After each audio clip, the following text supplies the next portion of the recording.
श्री नारायण हृदय स्तोत्रम्। ओम अस्य श्री नारायण हृदय स्तोत्र महामंत्रस्य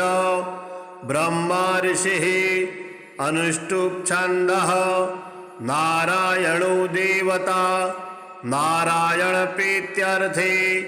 जपे विनियोगः। उद्यदादित संगासं पीतवासं चतुर्भुजं शंख चक्र गदापाणिं ध्यायेत् लक्ष्मीपतिं हरिं। त्रैलोक्याधार चक्रं तदुपरि कमठं तत्र चानंत भोगे तन्मध्ये भूमिपदमाङ्कुशस्य करदलं कर्णिका भूतमेरुं तत्रत्यं शान्तमूर्तिं मणिमयमकुटं कुण्डलोद्भासितांगं लक्ष्मी नारायणाख्यं सरसिजनयनं सन्ततं चिन्तयामः। ओम नारायणः परं ज्योतिरात्मा नारायणः परः नारायणः परं ब्रह्म नारायण नमोस्तुते। नारायणः परो देवो धाता नारायणः परः नारायणः परो धाता नारायण नमोस्तुते। नारायणः परं धाम ध्यानं नारायणः परः नारायण परो धर्मो नारायण नमोस्तुते। नारायणः परो देवो विद्या नारायणः परः विश्वं नारायणः साक्षात् नारायण नमोस्तुते। नारायणाद्विधिर्जातो जातो नारायणाद्भवः जातो नारायणादिन्द्रो नारायण नमोस्तुते। रविर्नारायणस्तेजः चन्द्रो नारायणो महः वह्निर्नारायणः साक्षात् नारायण नमोस्तुते। नारायण उपास्यः स्यात् गुरुर्नारायणः परः नारायणः परो बोधो नारायण नमोस्तुते। नारायणः फलं मुख्यं सिद्धिर्नारायणः सुखं हरिर्नारायणः शुद्धिर्नारायण नमोस्तुते। निगमावेदितानन्त कल्याण गुणवारिधे नारायण नमस्तेस्तु नरकारणवतारक। जन्म मृत्यु जरा व्याधि पारितन्त्र्यादिभिः सदा दोषे सृष्ट रूपाय नारायण नमोस्तुते। वेद शास्त्रार्थ विज्ञान साध भक्तेक गोचर नारायण नमस्तेस्तु मामुद्धर भवार्णवात्। नित्यानंद महोदारा परात्पर जगत्पदे नारायण नमस्तेस्तु मोक्ष साम्राज्यदायिने। आ ब्रह्मस्तंभ पर्यंतमखिलात्म महाश्रय सर्वभूतात्म भूतात्मन् नारायण नमोस्तुते।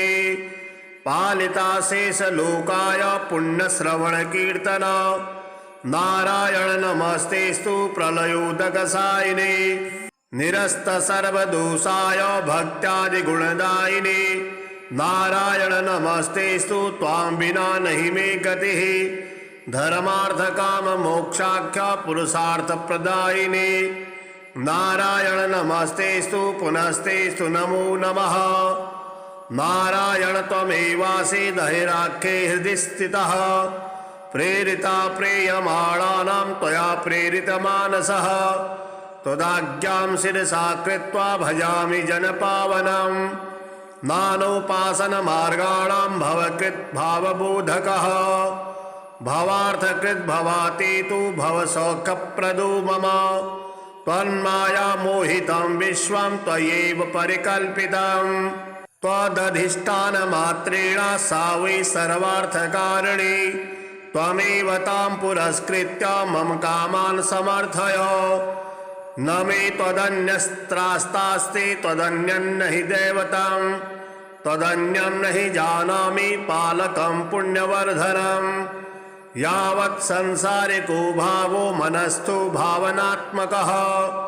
तावत् सिद्धिर्भवेत् साध्या सर्वदा सर्वदा विभो। पापिना अहमेकाग्रो दयालु त्वमग्रणिः दयनीवो मदन्योऽस्ति तव कोत्र जगत्त्रये। त्वयाहं नैव सृष्टश्चेत् न स्यात् तव दयालुता आमयो वा न सृष्टश्चेत् दोषधस्य वृथोदयः पापसङ्गपरिश्रान्तः पापात्मा पापरूपधृक् त्वदन्यः कोऽत्र पापेभ्यः त्रातास्ति जगति तले त्वमेव माता च पिता त्वमेव बन्धुः सखा त्वमेव विद्या द्रविणं त्वमेव सर्वं मम देव प्रार्थनादशकं चैव मूलाष्टकमतः परं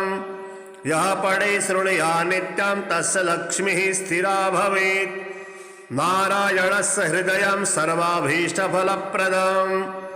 लक्ष्मी हृदयकं स्तोत्रं यदि चैतत् विना कृतं तत्सर्वं निष्फलं प्रोक्तं लक्ष्मीः क्रुध्यति सर्वदा एतत् संकलितं स्तोत्रं सर्वाभीष्टफलप्रदम् जपेत् संकलितं कृत्वा सर्वाभीष्टमवाप्नुयात् नारायणस्य हृदयम् आदौ जपत्वा ततः परं लक्ष्मी हृदयकं स्तोत्रं जपेन्नारायणं पुनर्नारायणं जपत्वा पुनर्लक्ष्मीनुतिं जपेत् तद्वद्धूमादिकं कुर्यादेतत् संकलितं शुभम् एवं मध्ये द्विवारेण जपेत् संकलितं शुभम् लक्ष्मी हृदयके स्तोत्रे सर्वमन्यत् प्रकाशितम् सर्वान् कामानमवाप्नोति आदिव्याधि भयं हरेत् गोप्यमेतत् सदा कुर्यात् न सर्वत्र प्रकाशयेत् इति गुह्यतमं शास्त्रं प्रोक्तं ब्रह्मादिभिः पुरा लक्ष्मी हृदय प्रोक्तेन विधिना साधयेत् सुधि तस्मात् सर्वप्रयत्नेन साधयेत् गोपयेत् सुधिः यत्रैतत् पुस्तकं तिष्ठेत् लक्ष्मी नारायणात्मकम् भूतपैशाच बेताल भयं नैव तु सर्वदा भृगुवारे तथा रात्रौ पूजयेत् पुस्तकद्वयम् सर्वदा स्तुत्यं गोपयेत् साधयेत् सुधिः गोपनात् साधनाल्लोके धन्यो भवति तत्त्वतः श्रीहरिनाममाला स्तोत्रम् गोविन्दं गोकुलानन्दं गोपालं गोपीवल्लभं गोवर्धनोधरं धीरं तं वन्दे गोमतीप्रियं नारायणं निराकारं नरवीरं नरोत्तमं नृसिंहं नागनाथं च तं वन्दे नरकान्तकं पीताम्बरं पद्मनाभं पद्माक्षं पुरुषोत्तमं पवित्रं परमानन्दं तं वन्दे परमेश्वरं राघवं रामचन्द्रं च रावणारिं रमापतिं राजीवलोचनं रामं तं वन्दे रघुनन्दनं वामनं विश्वरूपं च वासुदेवं च विठ्ठलं विश्वेश्वरं विभुं व्यासं तं वन्दे वेदवल्लभं दामोदरं दिव्यसिंहं दयालुं दीननायकं दैत्यारिं देवदेवेशं तं वन्दे देवकीसुतं मुरारिं माधवं मत्स्यं मुकुन्दं मुष्टिमर्दनं मुञ्जकेशं महाबाहुं तं वन्दे मधुसूदनं केशवं कमलाकान्तं कामेशं कौस्तुभप्रियं कौमोदकीधरं कृष्णं तं वन्दे कौरवान्तकं भूधरं भुवनानन्दं भूतेशं भूतनायकं भावनैकं भुजङ्गेशं तं वन्दे भवनाशनं जनार्दनं जगन्नाथं जगज्जाटविनाशकं जमदग्निं परं ज्योतिस्तं वन्दे जलसायिनं चतुर्भुजं चिदानन्दं मल्लचारुणमर्दनं चराचरगुरुं देवं तं वन्दे चक्रपाणिनं श्रियः करं श्रीयोनाथं श्रीधरं श्रीवरप्रदं श्रीवत्सलधरं सौम्यं तं वन्दे श्रीसुरेश्वरं योगेश्वरं यज्ञपतिं यशोदानन्ददायकं यमुनाजलकल्लोलं तं वन्दे यदुनायकं शालिग्रामशिलाशुद्धं शङ्खचक्रोपशोभितं सुरासुरेशदासेव्यं तं वन्दे साधुवल्लभं त्रिविक्रमं तपोमूर्तिं त्रिविधघोघनाशनं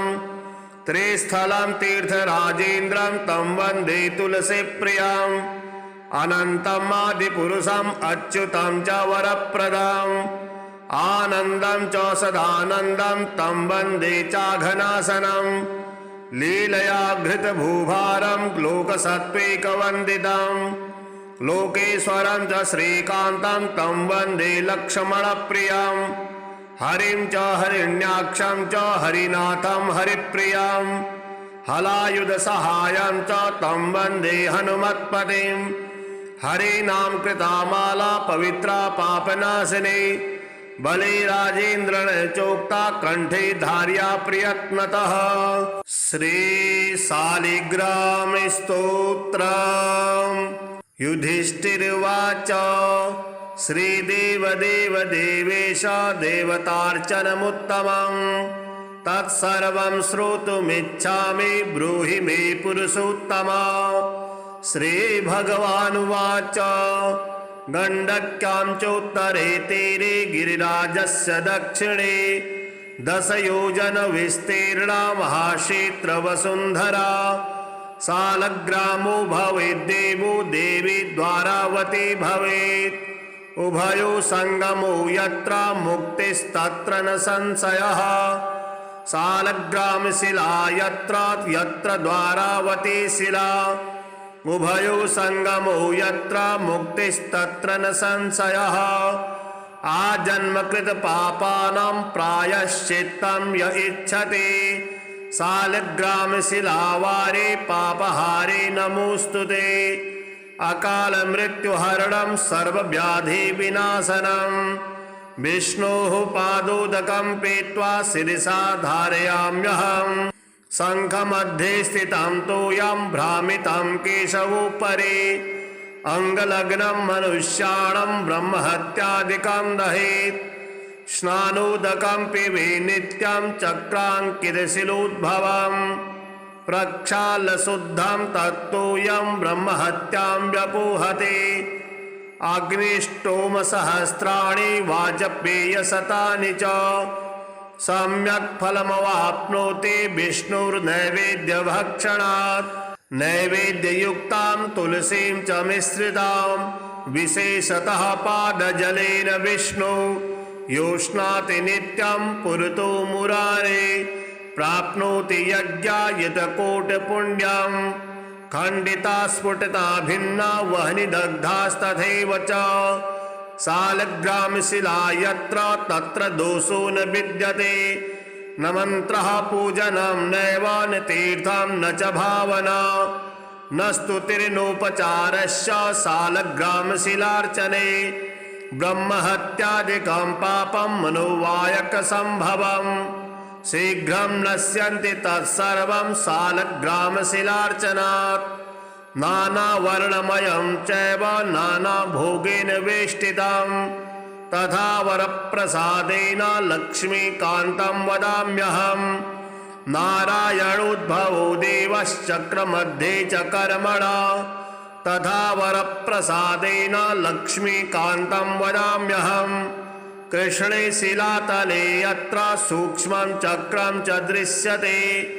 सौभाग्यं सन्ततिं धत्ते सर्वसौख्यं ददाति च वासुदेवस्य चिह्नानि दृष्ट्वा पापैः प्रमुच्यते श्रीधरः सुकरे वामे हरिद्वर्णस्तु दृश्यते वराहरूपिणं देवं कूर्माङ्गैरभिचिह्नितं गोपदं तत्र दृश्येत वाराहं वामनं तथा पीतवर्णं तु देवानां रक्तवर्णं भयावहं नारसिंहो भवेद्देवो मोक्षदं च प्रकीर्तितं शङ्खचक्रगदा कूर्मा शङ्खो यत्र प्रदिश्यते शङ्खवर्णस्य देवानां वामे देवस्य लक्षणं दामोदरं तथा स्थूलं मध्ये चक्रं प्रतिष्ठितं पूर्णद्वारेण संकीर्णा पीतरेखा च दृश्यते छत्राकारे भवेद्राज्यं वर्तुले च महाश्रियः चिपटे च महादुःखं शूलाग्रे तुरलं ध्रुवं ललाटे शेषभोगस्तु शिरोपरिषु काञ्चनम् चक्रकाञ्चनवर्णानां वामदेवस्य लक्षणम् वामपार्श्वे च वै चक्रे कृष्णवर्णस्तु पिङ्गलम् लक्ष्मी नृसिंहदेवानां पृथक् वर्णः सुदृश्यते लम्बोष्टे च दरिद्रं स्यात् पिङ्गले हानिरेव च लग्नचक्रे भवेद्यादिर्विदारे मरणं ध्रुवम् पादोदकं च निर्माल्यं मस्तके धारयेत् सदा विष्णुर्द्रष्टं भक्षितव्यं तुलसीदलमिश्रितं कल्पकोटिसहस्राणि वैकुण्ठे वसते सदा सालग्रामशिलाबिन्दुर्हत्या कोटिविनाशनः तस्मात् सम्पूजयेद्ध्यात्वा पूजितं चापि सर्वदा सालग्रामशिलास्तोत्रं यः पठेत् च द्विजोत्तमा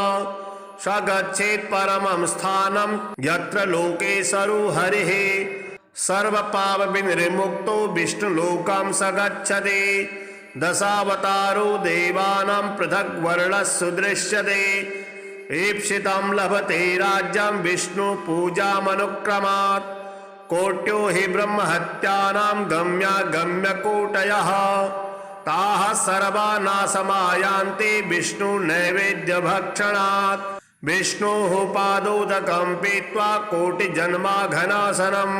तस्मादष्टगुणं पापं भूमो बिन्दुनिपातनात् उद्यदादितसङ्गासं पीतवासं चतुर्भुजं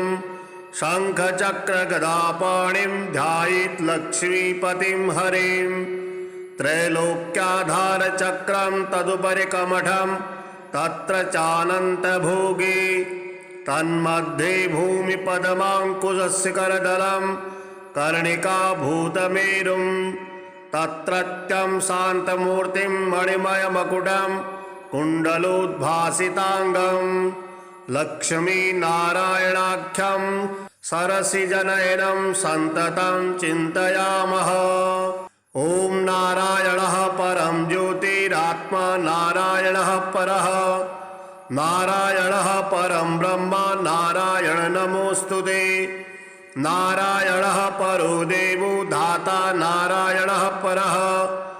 नारायणः परो धाता नारायण नमोऽस्तुते नारायणः परं धाम ध्यानं नारायणः परः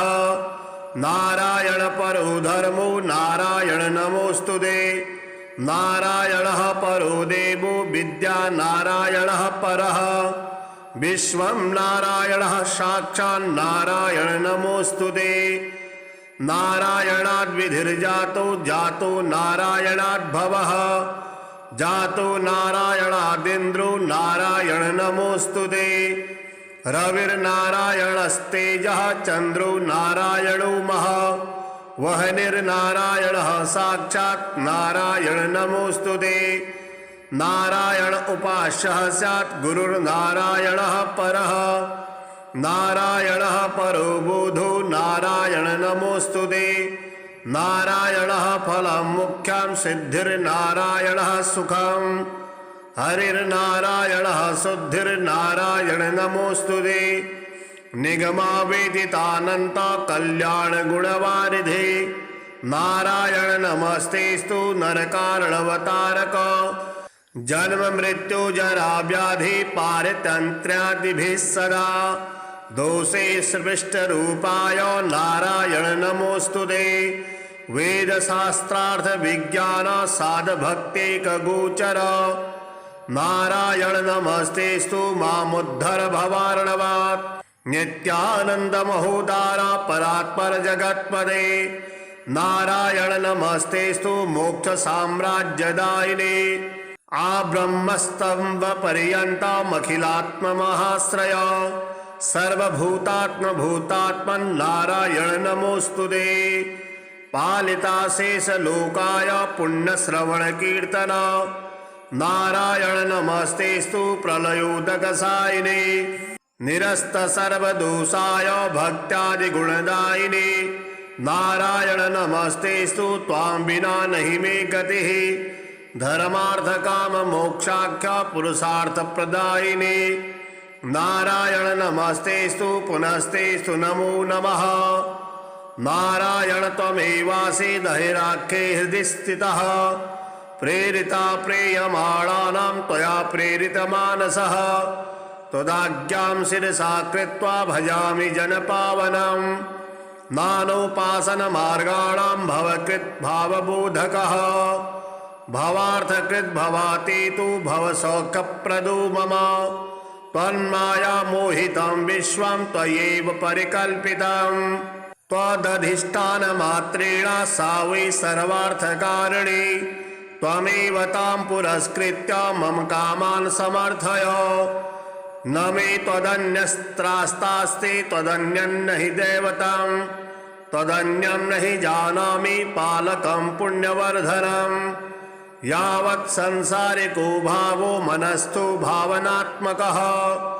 तावत् सिद्धिर्भवेत् साध्या सर्वदा सर्वदा विभो पापिना अहमेकाग्रो दयालु त्वमग्रणीः दयनीवो मदन्योऽस्ति तव कोऽत्र जगत्त्रये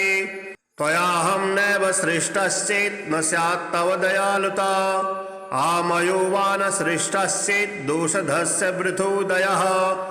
पापसङ्गपरिश्रान्तः पापात्मा पापरूपधृक् त्वदन्यः कोऽत्र पापेभ्यः त्रातास्ति जगति तले त्वमेव माता च पिता त्वमेव बन्धुः सखा त्वमेव विद्या द्रविणं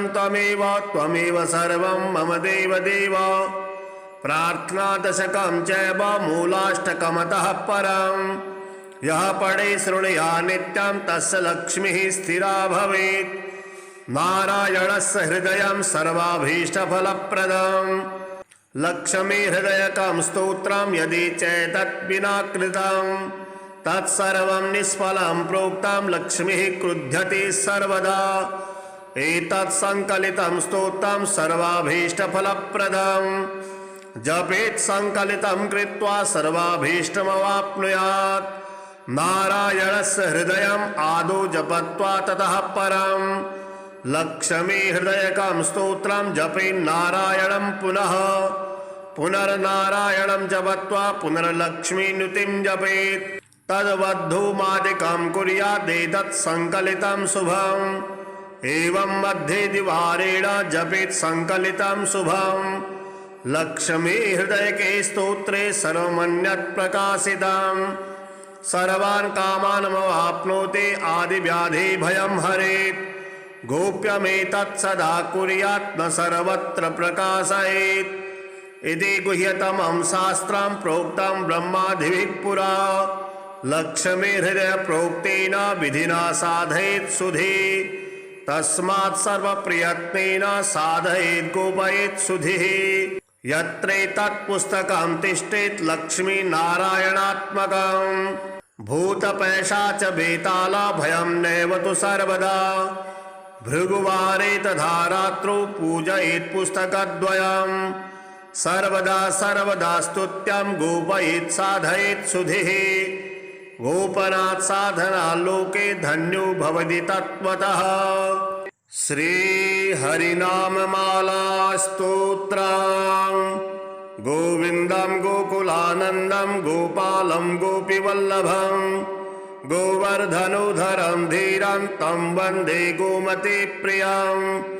नारायणं निराकारं नरवीरं नरोत्तमं नृसिंहं नागनाथं च तं वन्दे नरकान्तकं पीताम्बरं पद्मनाभं पद्माक्षं पुरुषोत्तमं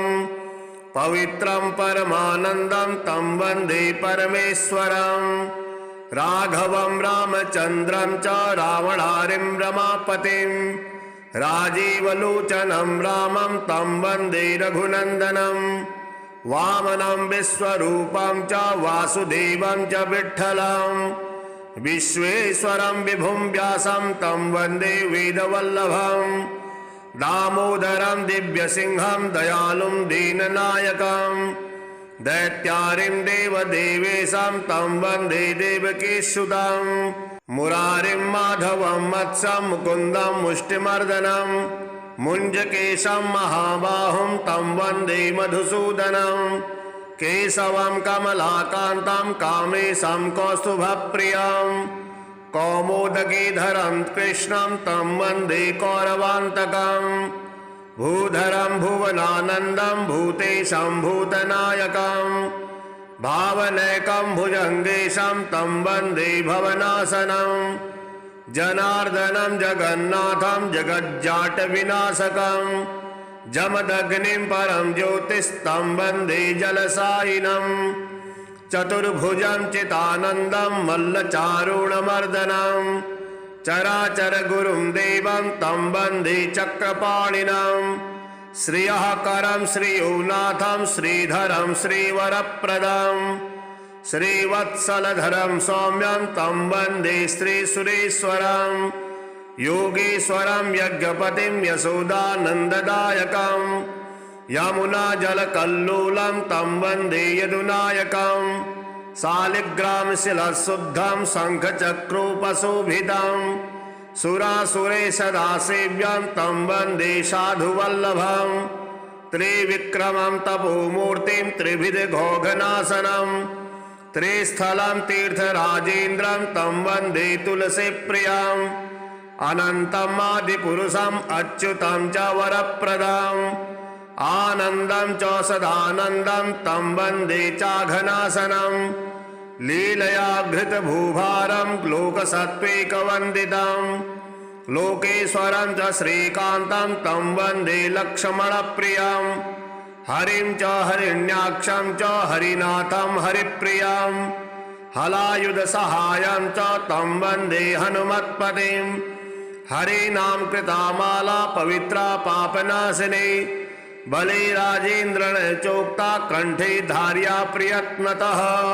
श्री शालिग्रामस्तोत्रम्। युधिष्ठिरुवाच श्रीदेवदेव देवेश देवतार्चनमुत्तमम् तत्सर्वं श्रोतुमिच्छामि ब्रूहि मे पुरुषोत्तमा। श्रीभगवानुवाच गण्डक्यां चोत्तरे तीरे गिरिराजस्य दक्षिणे 10 योजन विस्तीर्णा महाक्षेत्रवसुन्धरा शालग्रामो भवेद्देवो देवी द्वारावती भवेत् उभयो संगमो यत्र मुक्तिस्तत्र न संशयः शालग्रामशिला यत्र द्वारावती शिला उभयो संगमो यत्र मुक्तिस्तत्र न संशयः आजन्मकृत पापानां प्रायश्चित्तं य इच्छति शालग्रामशिलावारे पापहारे नमोस्तुते अकाल मृत्युहरणं सर्वव्याधिविनाशनं विष्णोः पादोदकं पीत्वा शिरसा धारयाम्यहम् शङ्खमध्ये स्थितं तोयं भ्रामितं केशवोपरि अङ्गलग्नं मनुष्याणं ब्रह्महत्यादिकं दहेत् स्नानोदकं पिबे नित्यं चक्राङ्कितशिलोद्भवं प्रक्षाल्यशुद्धं तत्तोयं ब्रह्महत्यां व्यपोहते अग्निष्टोमसहस्राणि वाजपेयशतानि च सम्यक् फलमवाप्नोति विष्णुर्नैवेद्यभक्षणात् नैवेद्ययुक्तां तुलसीं च मिश्रितां विशेषतः पादजलेन विष्णु योष्णाति नित्यं पुरतो मुरारे प्राप्नोति यज्ञायतकोटिपुण्यं खण्डिता स्फुटिता भिन्ना वह्निदग्धास्तथैव च शालग्रामशिला यत्र तत्र दोषो न विद्यते न मन्त्रः पूजनं नैव न तीर्थं न च भावना न स्तुतिर्नोपचारश्च शालग्रामशिलार्चने ब्रह्महत्यादिकं पापं मनोवायकसम्भवं शीघ्रं नश्यन्ति तत्सर्वं शालग्रामशिलार्चनात् नानावर्णमयं चैव नानाभोगेन वेष्टितं तथा वरप्रसादेन लक्ष्मीकान्तं वदाम्यहम् नारायणोद्भवो देवश्चक्रमध्ये च कर्मणा तथा वरप्रसादेन लक्ष्मीकान्तं वदाम्यहम् कृष्णे शिलातले यत्र सूक्ष्मं चक्रं च दृश्यते सौभाग्यं सन्ततिं धत्ते सर्वसौख्यं ददाति च वासुदेवस्य चिह्नानि दृष्ट्वा पापैः प्रमुच्यते श्रीधरः सुकरे वामे हरिद्वर्णस्तु दृश्यते वराहरूपिणं देवं कूर्माङ्गैरभिचिह्नितं गोपदं तत्र दृश्येत वाराहं वामनं तथा पीतवर्णं तु देवानां रक्तवर्णं भयावहं नारसिंहो भवेद्देवो मोक्षदं च प्रकीर्तितं शङ्खचक्रगदा कूर्मा शङ्खो यत्र प्रदिश्यते शङ्खवर्णस्य देवानां वामे देवस्य लक्षणं दामोदरं तथा स्थूलं मध्ये चक्रं प्रतिष्ठितं पूर्णद्वारेण संकीर्णा पीतरेखा च दृश्यते छत्राकारे भवेद्राज्यं वर्तुले च महाश्रियः चिपटे च महादुःखं शूलाग्रे तुरलं ध्रुवं ललाटे शेषभोगस्तु शिरोपरिषु काञ्चनं चक्रकाञ्चनवर्णानां वामदेवस्य लक्षणं वामपार्श्वे च वै चक्रे कृष्णवर्णस्तु पिङ्गलम् लक्ष्मी नृसिंहदेवानां पृथक् वर्णस्सु दृश्यते लम्बोष्टे च दरिद्रं स्यात् पिङ्गले हानिरेव च लग्नचक्रे भवेद्यादिर्विदारे मरणं ध्रुवं पादोदकं च निर्माल्यं मस्तके धारयेत् सदा विष्णुर्द्रष्टं भक्षितव्यं तुलसीदलमिश्रितं कल्पकोटि सहस्राणि वैकुण्ठे वसते सदा सालग्रामशिलाबिन्दुर्हत्या कोटिविनाशनः तस्मात् सम्पूजयेद्ध्यात्वा पूजितं चापि सर्वदा सालग्रामशिलास्तोत्रं यः पठेत् च द्विजोत्तमा स गच्छेत् परमं स्थानं यत्र लोकेशरो हरिः सर्वपापविनिर्मुक्तो विष्णुलोकं स गच्छति दशावतारो देवानां पृथक् वर्णस्सु दृश्यते ईप्सितं लभते राज्यं विष्णुपूजामनुक्रमात् कोट्यो हि ब्रह्महत्यानां गम्यागम्यकोटयः ताः सर्वा नाशमायान्ति विष्णुनैवेद्यभक्षणात् विष्णोः पादोदकं पीत्वा कोटिजन्माघनाशनम् तस्मादष्टगुणं पापं भूमो बिन्दुनिपातनात् उद्यदादिदसङ्गासं पीतवासं चतुर्भुजं शङ्खचक्रगदापाणिं ध्यायेत् लक्ष्मीपतिं हरिं त्रैलोक्याधारचक्रं तदुपरि कमठं तत्र चानन्तभोगे तन्मध्ये भूमिपदमाङ्कुशशिखरदलं कर्णिकाभूतमेरुं तत्रत्यं शान्तमूर्तिं मणिमयमकुटं कुण्डलोद्भासिताङ्गं लक्ष्मीनारायणाख्यं सरसिजनयनं सन्ततं चिन्तयामः। ॐ नारायणः परं ज्योतिरात्मा नारायणः परः नारायणः परं ब्रह्म नारायण नमोऽस्तुते नारायणः परो देवो धाता नारायणः परः नारायणः परो धाता नारायण नमोऽस्तुते नारायणः परं धाम ध्यानं नारायणः परः नारायण परो धर्मो नारायण नमोऽस्तुते नारायणः परो देवो विद्या नारायणः परः विश्वं नारायणः साक्षात् नारायण नमोऽस्तुते नारायणाद्विधिर्जातो जातो नारायणाद्भवः जातो नारायणादिन्द्रो नारायण नमोऽस्तुते रविर्नारायणस्तेजः चन्द्रो नारायणो महः वह्निर्नारायणः साक्षात् नारायण नमोऽस्तुते नारायण उपास्यः स्यात् गुरुर्नारायणः परः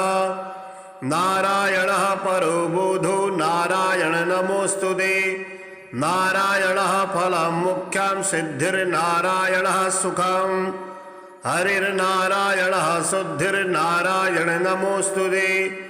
निगमावेदितानंत कल्याण गुणवारिधे नारायण नमस्तेस्तु नरकारणवतारक जन्म मृत्यु जरा व्याधि पारितंत्र्यादिभिः सदा दोषे सृष्ट रूपाय नारायण नमोस्तुते वेद शास्त्रार्थ विज्ञान साध भक्तेक गोचर नारायण नमस्तेस्तु मामुद्धर भवार्णवात् नित्यानंद महोदार परात्पर जगत्पदे नारायण नमस्तेस्तु मोक्ष साम्राज्यदायिने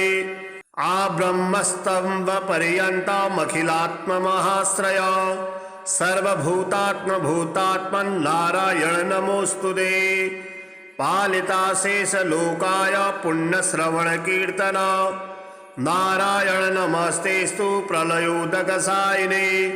निरस्त सर्वदोषाय भक्त्यादि गुणदायिने नारायण नमस्तेस्तु त्वां विना नहि मे गतिः धर्मार्थ काम मोक्षाख्य पुरुषार्थ प्रदायिने नारायण नमस्तेस्तु पुनस्तेस्तु नमो नमः नारायण त्वमेवासि दहिराख्ये हृदि स्थितः प्रेरिता प्रेयमाणानां त्वया प्रेरितमानसः त्वदाज्ञां शिरसा कृत्वा भजामि जनपावनं नानोपासनमार्गाणां भवकृत् भावबोधकः भवार्थकृत् भवातीतु भवसौख्यप्रदो मम त्वन्माया मोहितं विश्वं त्वयैव परिकल्पितं त्वदधिष्ठानमात्रेण सा वै सर्वार्थकारिणी त्वमेव तां पुरस्कृत्य मम कामान् समर्थय न मे त्वदन्यस्त्रास्तास्ति त्वदन्यं नहि दैवतं त्वदन्यं नहि जानामि पालकं पुण्यवर्धनम् यावत् संसारिको भावो मनस्थो भावनात्मकः तावत् सिद्धिर्भवेत् साध्या सर्वदा सर्वदा विभो पापिना अहमेकाग्रो दयालु त्वमग्रणिः दयनीवो मदन्योऽस्ति तव कोऽत्र जगत्त्रये त्वयाहं नैव सृष्टश्चेत् न स्यात् तव दयालुता आमयो वा न सृष्टश्चेत् दोषधस्य वृथोदयः पापसंग परिश्रान्तः पापात्मा पापरूपधृक् त्वदन्यः कोऽत्र पापेभ्यः त्रातास्ति जगति तले त्वमेव माता च पिता त्वमेव बन्धुः सखा त्वमेव विद्या द्रविणं त्वमेव सर्वं मम देव देव प्रार्थना दशकं चैव मूलाष्टकमतः परम् यः पठे शृणुया नित्यं तस्य लक्ष्मीः स्थिरा भवेत् नारायणस्य हृदयं सर्वाभीष्टफलप्रदम् लक्ष्मी हृदयकं स्तोत्रं यदि चैतत् विना कृतं तत्सर्वं निष्फलं प्रोक्तं लक्ष्मीः क्रुध्यति सर्वदा एतत् संकलितं स्तोत्रं सर्वाभीष्टफलप्रदम् जपेत् संकलितं कृत्वा सर्वाभीष्टमवाप्नुयात् नारायणस्य हृदयम् आदौ जपत्वा ततः परम् लक्ष्मी हृदयकं स्तोत्रं जपेन्नारायणं पुनः पुनर्नारायणं जपत्वा पुनर्लक्ष्मीनुतिं जपेत् तद्वद्धूमादिकं कुर्यादेतत् संकलितं शुभम् एवं मध्ये द्विवारेण जपेत् संकलितं शुभम् लक्ष्मी हृदयके स्तोत्रे सर्वमन्यत् प्रकाशितम् सर्वान् कामानमवाप्नोति आदिव्याधि भयं हरेत् गोप्यमेतत् सदा कुर्यात् न सर्वत्र प्रकाशयेत् इति गुह्यतमं शास्त्रं प्रोक्तं ब्रह्मादिभिः पुरा लक्ष्मी हृदय प्रोक्तेन विधिना साधयेत् सुधि तस्मात् सर्वप्रयत्नेन साधयेत् गोपयेत् सुधिः यत्रैतत् पुस्तकं तिष्ठेत् लक्ष्मी नारायणात्मकम् भूतपैशाच बेताला भयं नैव तु सर्वदा भृगुवारे तथा रात्रौ पूजयेत् पुस्तकद्वयम् सर्वदा सर्वदा स्तुत्यं गोपयेत् साधयेत् सुधिः गोपनात् साधनाल्लोके धन्यो भवति तत्त्वतः श्री हरिनाममाला स्तोत्रम् गोविन्दं गोकुलानन्दं गोपालं गोपीवल्लभं गोवर्धनोधरं धीरं तं वन्दे गोमतीप्रियं नारायणं निराकारं नरवीरं नरोत्तमं नृसिंहं नागनाथं च तं वन्दे नरकान्तकं पीताम्बरं पद्मनाभं पद्माक्षं पुरुषोत्तमं पवित्रं परमानन्दं तं वन्दे परमेश्वरं राघवं रामचन्द्रं च रावणारिं रमापतिं राजीवलोचनं रामं तं वन्दे रघुनन्दनं वामनं विश्वरूपं च वासुदेवं च विठ्ठलं विश्वेश्वरं विभुं व्यासं तं वन्दे वेदवल्लभं दामोदरं दिव्यसिंहं दयालुं दीननायकं दैत्यारिं देवदेवेशं तं वन्दे देवकीसुतं मुरारिं माधवं मत्स्यं मुकुन्दं मुष्टिमर्दनं मुञ्जकेशं महाबाहुं तं वन्दे मधुसूदनं केशवं कमलाकान्तं कामेशं कौस्तुभप्रियं कौमोदकीधरं कृष्णं तं वन्दे कौरवान्तकं भूधरं भुवनानन्दं भूतेशं भूतनायकं भावनैकं भुजङ्गेशं तं वन्दे भवनाशनं जनार्दनं जगन्नाथं जगज्जाटविनाशकं जमदग्निं परं ज्योतिस्तं वन्दे जलसायिनं चतुर्भुजं चितानन्दं मल्लचारुणमर्दनं चराचरगुरुं देवं तं वन्दे चक्रपाणिनं श्रियः करं श्रीयोनाथं श्रीधरं श्रीवरप्रदं श्रीवत्सलधरं सौम्यं तं वन्दे श्रीसुरेश्वरं योगेश्वरं यज्ञपतिं यशोदानन्ददायकं यमुनाजलकल्लोलं तं वन्दे यदुनायकं शालिग्रामशिलाशुद्धं शङ्खचक्रोपशोभितं सुरासुरेशदासेव्यं तं वन्दे साधुवल्लभं त्रिविक्रमं तपोमूर्तिं त्रिविधघोघनाशनं त्रिस्थलं तीर्थराजेन्द्रं तं वन्दे तुलसीप्रियम् अनन्तं आदिपुरुषम् अच्युतं च वरप्रदम् आनन्दं च सदानन्दं तं वन्दे चाघनाशनं लीलया घृतभूभारं लोकसत्त्वैकवन्दितं लोकेश्वरं च श्रीकान्तं तं वन्दे लक्ष्मणप्रियं हरिं च हरिण्याक्षं च हरिनाथं हरिप्रियं हलायुधसहायं च तं वन्दे हनुमत्पतिं हरिनाम कृतामाला पवित्रा पापनाशिनी बले राजेन्द्रन चोक्ता कंठे धार्या प्रयत्नतः। श्री शालिग्राम स्तोत्रम्। युधिष्ठिर्वाच श्रीदेवदेव देवेश देवतार्चनमुत्तमम् तत्सर्वं श्रोतुमिच्छामि ब्रूहि मे पुरुषोत्तमा। श्रीभगवानुवाच गण्डक्यां चोत्तरे तीरे गिरिराजस्य दक्षिणे 10 योजन विस्तीर्णा महाक्षेत्रवसुन्धरा शालग्रामो भवेद्देवो देवी द्वारावती भवेत् उभयो संगमो यत्र मुक्तिस्तत्र न संशयः शालग्रामशिला यत्र द्वारावती शिला उभयो संगमो यत्र मुक्तिस्तत्र न संशयः आजन्मकृत पापानां प्रायश्चित्तं य इच्छति शालग्रामशिलावारे पापहारे नमोस्तुते अकाल मृत्युहरणं सर्वव्याधिविनाशनं विष्णोः पादोदकं पीत्वा शिरसा धारयाम्यहम् शङ्खमध्ये स्थितं तोयं भ्रामितं केशवोपरि अंगलग्नं मनुष्याणं ब्रह्महत्यादिकं दहेत् स्नानोदकं पिबे नित्यं चक्राङ्कितशिलोद्भवम् प्रक्षालशुद्धं तत्तोयं ब्रह्महत्यां व्यपोहते अग्निष्टोमसहस्राणि वाजपेयशतानि च सम्यक् फलमवाप्नोति विष्णुर्नैवेद्यभक्षणात्। नैवेद्ययुक्तां तुलसीं च मिश्रितां विशेषतः पादजलेन विष्णु योष्णाति नित्यं पुरतो मुरारे प्राप्नोति यज्ञायतकोटिपुण्यं। खण्डिता स्फुटिता भिन्ना वह्नि दग्धास्तथैव च सालग्रामशिला यत्र तत्र दोषो न विद्यते। न मन्त्रः पूजनं नैव न तीर्थं न च भावना न स्तुतिर्नोपचारश्च सालग्रामशिलार्चने। ब्रह्महत्यादिकं पापं मनोवायकसम्भवं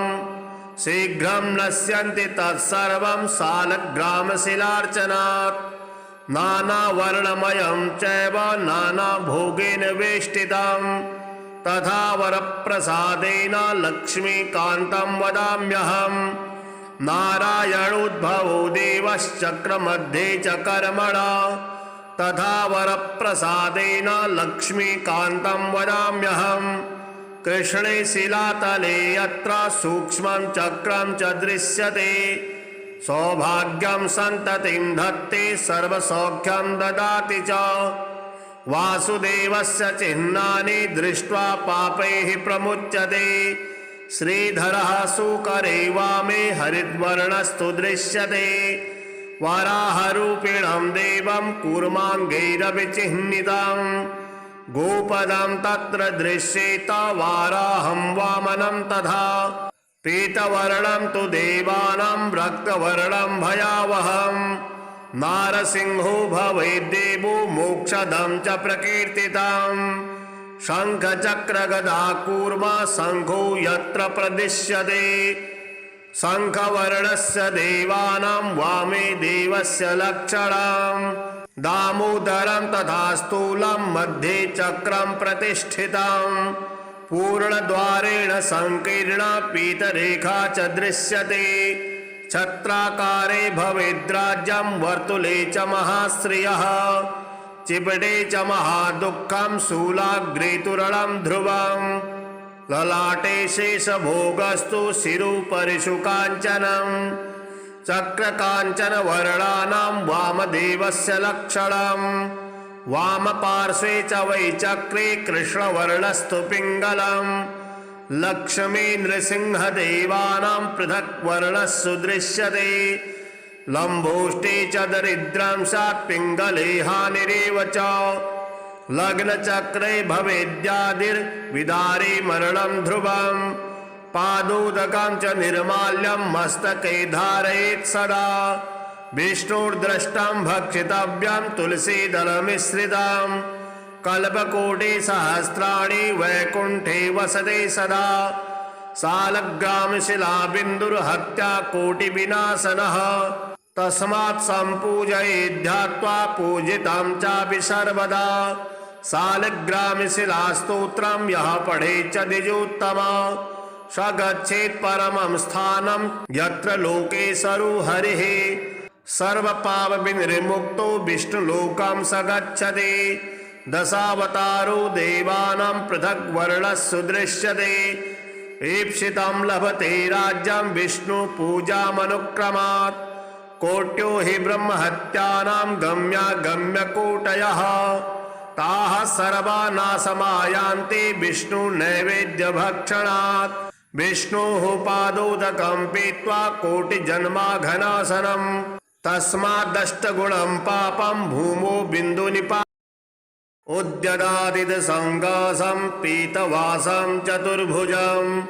शङ्खचक्रगदापाणिं ध्यायेत् लक्ष्मीपतिं हरिं। त्रैलोक्याधारचक्रं तदुपरि कमठं तत्र चानन्तभोगे तन्मध्ये भूमिपद्माङ्कुशशिखरदलं कर्णिकाभूतमेरुं तत्रत्यं शान्तमूर्तिं मणिमयमकुटं कुण्डलोद्भासिताङ्गं लक्ष्मीनारायणाख्यं सरसिजनयनं सन्ततं चिन्तयामः। ॐ नारायणः परं ज्योतिरात्मा नारायणः परः नारायणः परं ब्रह्म नारायण नमोऽस्तुते। नारायणः परो देवो धाता नारायणः परः नारायणः परो धाता नारायण नमोस्तुते नारायणः परं धाम ध्यानं नारायणः परः नारायण परो धर्मो नारायण नमोस्तुते नारायणः परो देवो विद्या नारायणः परः विश्वं नारायणः साक्षात् नारायण नमोस्तुते नारायणाद्विधिर्जातो जातो नारायणाद्भवः जातो नारायणादिन्द्रो नारायण नमोस्तुते रविर्नारायणस्तेजः चन्द्रो नारायणो महः वह्निर्नारायणः साक्षात् नारायण नमोस्तुते नारायण उपास्यः स्यात् गुरुर्नारायणः परः नारायणः परो बोधो नारायण नमोस्तुते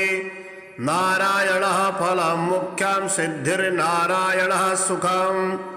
हरिर्नारायणः शुद्धिर्नारायण नमोस्तुते निगमावेदितानन्त कल्याणगुणवारिधे नारायण नमस्तेस्तु नरकारणवतारक जन्म मृत्यु जरा व्याधि पारितन्त्र्यादिभिः सदा दोषे सृष्टरूपाय नारायण नमोस्तुते वेदशास्त्रार्थ विज्ञान साधभक्तेकगोचर नारायण नमस्तेस्तु मामुद्धर भवार्णवात् नित्यानन्दमहोदार परात्पर जगत्पदे नारायण नमस्तेस्तु मोक्षसाम्राज्यदायिने आब्रह्मस्तम्भपर्यन्तमखिलात्ममहाश्रय सर्वभूतात्मभूतात्मन् नारायण नमोस्तुते पालिताशेषलोकाय पुण्यश्रवणकीर्तन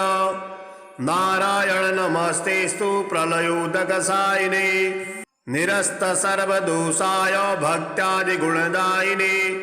नारायण नमस्तेस्तु त्वां विना नहि मे गतिः धर्मार्थकाममोक्षाख्य पुरुषार्थप्रदायिने नारायण नमस्तेस्तु पुनस्तेस्तु नमो नमः नारायण त्वमेवासि दहिराख्ये हृदि स्थितः प्रेरिता प्रेयमाणानां त्वया प्रेरितमानसः त्वदाज्ञां शिरसा कृत्वा भजामि जनपावनम् नानोपासनमार्गाणां भवकृत् भावबोधकः भवार्थकृत् भवातीतु भवसौख्यप्रदो मम त्वन्मायामोहितं विश्वं त्वयैव परिकल्पितं त्वदधिष्ठानमात्रेण सा वै सर्वार्थकारिणी त्वमेव तां पुरस्कृत्य मम कामान् समर्थय न मे त्वदन्यस्त्रास्तास्ति त्वदन्यं नहि दैवतं त्वदन्यं नहि जानामि पालकं पुण्यवर्धनम् यावत् संसारिको भावो मनस्थो भावनात्मकः तावत् सिद्धिर्भवेत् साध्या सर्वदा सर्वदा विभो पापिना अहमेकाग्रो दयालुं त्वमग्रणिः दयनीवो मदन्योऽस्ति तव कोत्र जगत्त्रये त्वयाहं नैव सृष्टश्चेत् न स्यात् तव दयालुता आमयो वा न सृष्टश्चेत् दोषधस्य वृथोदयः पापसङ्गपरिश्रान्तः पापात्मा पापरूपधृक् त्वदन्यः कोत्र पापेभ्यः त्रातास्ति जगतितले त्वमेव माता च पिता त्वमेव बन्धुः सखा त्वमेव विद्या द्रविणं त्वमेव सर्वं मम देवदेव प्रार्थनादशकं चैव मूलाष्टकमतः परम् यः पठे शृणुया नित्यं तस्य लक्ष्मीः स्थिरा भवेत् नारायणस्य हृदयं सर्वाभीष्टफलप्रदम् लक्ष्मी हृदयकं स्तोत्रं यदि चैतद्विना कृतं तत्सर्वं निष्फलं प्रोक्तं लक्ष्मीः क्रुध्यति सर्वदा एतत् संकलितं स्तोत्रं सर्वाभीष्टफलप्रदम् जपेत् संकलितं कृत्वा सर्वाभीष्टमवाप्नुयात् नारायणस्य हृदयम् आदौ जपत्वा ततः परम् लक्ष्मी हृदयकं स्तोत्रं जपेन् नारायणं पुनः पुनर्नारायणं जपत्वा पुनर्लक्ष्मीनुतिं जपेत्। तद्वद्धूमादिकं कुर्यादेतत् संकलितं शुभम्। एवं मध्ये द्विवारेण जपेत् संकलितं शुभम्। लक्ष्मी हृदयके स्तोत्रे सर्वमन्यत् प्रकाशितम्। सर्वान् कामानमवाप्नोति आदिव्याधि भयं हरेत्। गोप्यमेतत् सदा कुर्यात् न सर्वत्र प्रकाशयेत्। इति गुह्यतमं शास्त्रं प्रोक्तं ब्रह्मादिभिः पुरा। लक्ष्मी हृदय प्रोक्तेन विधिना साधयेत् सुधि। तस्मात् सर्वप्रयत्नेन साधयेत् गोपयेत् सुधिः। यत्रैतत् पुस्तकं तिष्ठेत् लक्ष्मी नारायणात्मकम्। भूतपैशाच बेताल भयं नैव तु सर्वदा। भृगुवारे तथा रात्रौ पूजयेत् पुस्तकद्वयम्। सर्वदा सर्वदा स्तुत्यं गोपयेत् साधयेत् सुधिः। गोपनात् साधना लोके धन्यो भवति तत्त्वतः। श्रीहरिनाममाला स्तोत्रम्। गोविन्दं गोकुलानन्दं गोपालं गोपीवल्लभं गोवर्धनोधरं धीरं तं वन्दे गोमतीप्रियं। नारायणं निराकारं नरवीरं नरोत्तमं नृसिंहं नागनाथं च तं वन्दे नरकान्तकं। पीताम्बरं पद्मनाभं पद्माक्षं पुरुषोत्तमं पवित्रं परमानन्दं तं वन्दे परमेश्वरं। राघवं रामचन्द्रं च रावणारिं रमापतिं राजीवलोचनं रामं तं वन्दे रघुनन्दनं। वामनं विश्वरूपं च वासुदेवं च विठ्ठलं विश्वेश्वरं विभुं व्यासं तं वन्दे वेदवल्लभं। दामोदरं दिव्यसिंहं दयालुं दीननायकं दैत्यारिं देवदेवेशं तं वन्दे देवकीसुतं। मुरारिं माधवं मत्स्यं मुकुन्दं मुष्टिमर्दनं मुञ्जकेशं महाबाहुं तं वन्दे मधुसूदनं। केशवं कमलाकान्तं कामेशं कौस्तुभप्रियं कौमोदगीधरं कृष्णं तं वन्दे कौरवान्तकं। भूधरं भुवनानन्दं भूतेशं भूतनायकं भावनैकं भुजङ्गेशं तं वन्दे भवनाशनं। जनार्दनं जगन्नाथं जगज्जाटविनाशकं जमदग्निं परं ज्योतिस्तं वन्दे जलसायिनं। चतुर्भुजं चिदानन्दं मल्लचारुणमर्दनं चराचर गुरुं देवं तं वन्दे चक्रपाणिनं। श्रियः करं श्रीयोनाथं श्रीधरं श्रीवरप्रदं श्रीवत्सलधरं सौम्यं तं वन्दे श्रीसुरेश्वरं। योगेश्वरं यज्ञपतिं यशोदानन्ददायकं यमुनाजलकल्लोलं तं वन्दे यदुनायकं। शालिग्रामशिलाशुद्धं शङ्खचक्रोपशोभितं सुरासुरेशदासेव्यं तं वन्दे साधुवल्लभं। त्रिविक्रमं तपोमूर्तिं त्रिविधघोघनाशनं त्रिस्थलं तीर्थराजेन्द्रं तं वन्दे तुलसीप्रियं। अनन्तम् आदिपुरुषम् अच्युतं च वरप्रदम् आनन्दं च सदानन्दं तं वन्दे चाघनाशनं। लीलया घृतभूभारं लोकसत्त्वैकवन्दितं लोकेश्वरं च श्रीकान्तं तं वन्दे लक्ष्मणप्रियं। हरिं च हरिण्याक्षं च हरिनाथं हरिप्रियं हलायुधसहायं च तं वन्दे हनुमत्पतिं। हरिनाम कृता माला पवित्रा पापनाशिनी बले राजेन्द्रन चोक्ता कंठे धार्या प्रयत्नतः। श्री शालिग्राम स्तोत्रम्। युधिष्ठिर्वाच श्रीदेवदेव देवेश देवतार्चनमुत्तमम् तत्सर्वं श्रोतुमिच्छामि ब्रूहि मे पुरुषोत्तमा। श्रीभगवानुवाच गण्डक्यां चोत्तरे तीरे गिरिराजस्य दक्षिणे 10 योजन विस्तीर्णा महाक्षेत्रवसुन्धरा सालग्रामो भवेद्देवो देवी द्वारावती भवेत् उभयो संगमो यत्र मुक्तिस्तत्र न संशयः सालग्रामशिला यत्र द्वारावती शिला उभयो संगमो यत्र मुक्तिस्तत्र न संशयः आजन्मकृत पापानां प्रायश्चित्तं य इच्छति सालग्रामशिलावारे पापहारे नमोस्तुते अकाल मृत्युहरणं सर्वव्याधि विनाशनं विष्णोः पादोदकं पीत्वा शिरसा धारयाम्यहम् शङ्खमध्ये स्थितं तोयं भ्रामितं केशवोपरि अंगलग्नं मनुष्याणं ब्रह्महत्यादिकं दहेत् स्नानोदकं पिबे नित्यं चक्राङ्कितशिलोद्भवम् प्रक्षालशुद्धं तत्तोयं ब्रह्महत्यां व्यपोहते अग्निष्टोमसहस्राणि वाजपेयशतानि च सम्यक् फलमवाप्नोति विष्णुर्नैवेद्यभक्षणात् नैवेद्ययुक्तां तुलसीं च मिश्रितां विशेषतः पादजलेन विष्णु योष्णाति नित्यं पुरतो मुरारे प्राप्नोति यज्ञायतकोटिपुण्यं खण्डिता स्फुटिता भिन्ना वह्निदग्धास्तथैव च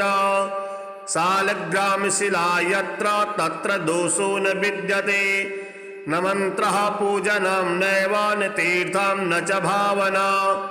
न स्तुतिर्नोपचारश्च सालग्रामशिलार्चने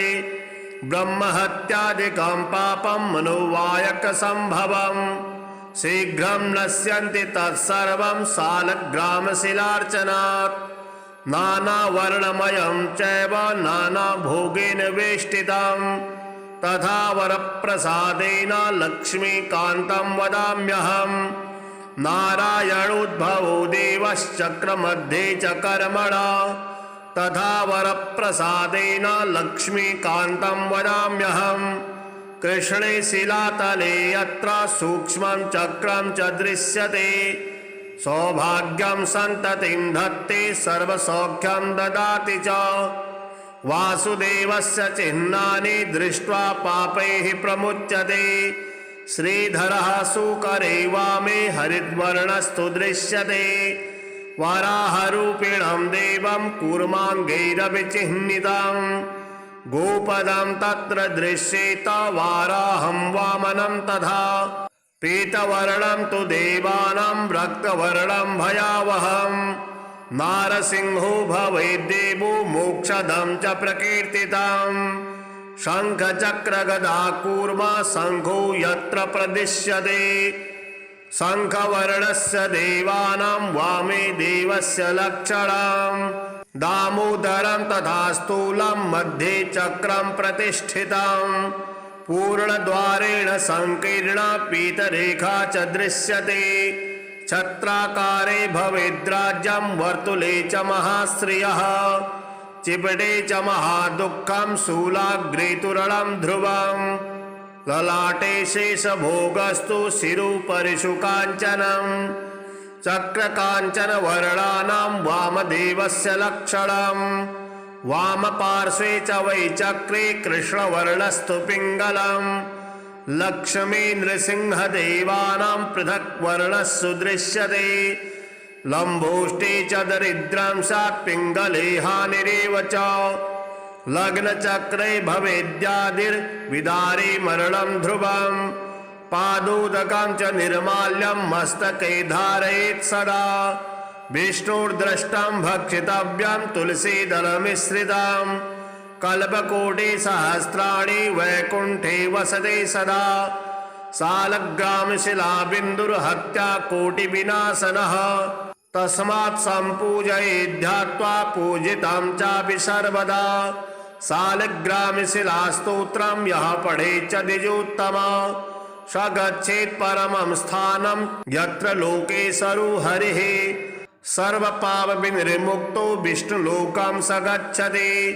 दशावतारो देवानां पृथग् वर्णस्सु दृश्यते ईप्सितं लभते राज्यं विष्णुपूजामनुक्रमात् कोट्यो हि ब्रह्महत्यानां गम्यागम्यकोटयः ताः सर्वा नाशमायान्ति विष्णुनैवेद्यभक्षणात् विष्णोः पादोदकं पीत्वा कोटिजन्माघनाशनम् तस्मादष्टगुणं पापं भूमो बिन्दुनिपातनात्